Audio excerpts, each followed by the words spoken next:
Hi friends, நான் உங்கள் கணேஷ். இன்னைக்கு எங்கள் வீட்டில் என்ன லஞ்ச் ஸ்பெஷல் அப்படின்ட்டு பார்ப்போமா?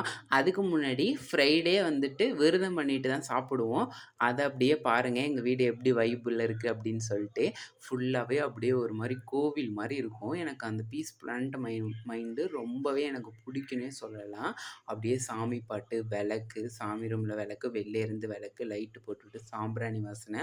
உண்மையே இந்த மாதிரி பாசிட்டிவாக இருக்கிறவங்களுக்கு இது எல்லாமே பிடிக்கும் அப்படின்னு நினைக்கிறேன். எல்லாமே ஃபுல்லாக பூ எல்லாமே வச்சு முடிச்சுட்டு அ இன் லஞ் இது இலையில தான் நாங்கள் இலையில வந்துட்டு அவ்வளோவா படைக்க மாட்டோம். பிளேட் அதுக்குன்னு செப்பரேட்டாக வச்சுருப்போம். அதில் தான் விரதம் பண்ணுவோம். அதில் பார்த்தீங்கன்னா சூப்பராக பூ எல்லாமே வச்சு முடிச்சுட்டு, அப்புறம் பார்த்தீங்கன்னா சாம்பார், நல்ல கேரட்டு, முருங்கைக்காய் எல்லாமே போட்டு உருளைக்கிழங்க ஃப்ரை பண்ணிவிட்டு, சூப்பராக பார்த்தீங்கன்னா இன்றைக்கி இதான் எங்கள் வீட்டில் லஞ்ச் ஸ்பெஷல். விரதமுமே பண்ணி முடிச்சுட்டு சூப்பராக சாப்பிட்டு முடிக்கிறதுக்கு ஒரு 3:30 அந்த மாதிரி ஆயிடுச்சு. இதெல்லாம் வந்துட்டு அப்பையிலேருந்தே தொடர்ந்துட்டுருக்குன்னு தான் சொல்லணும்.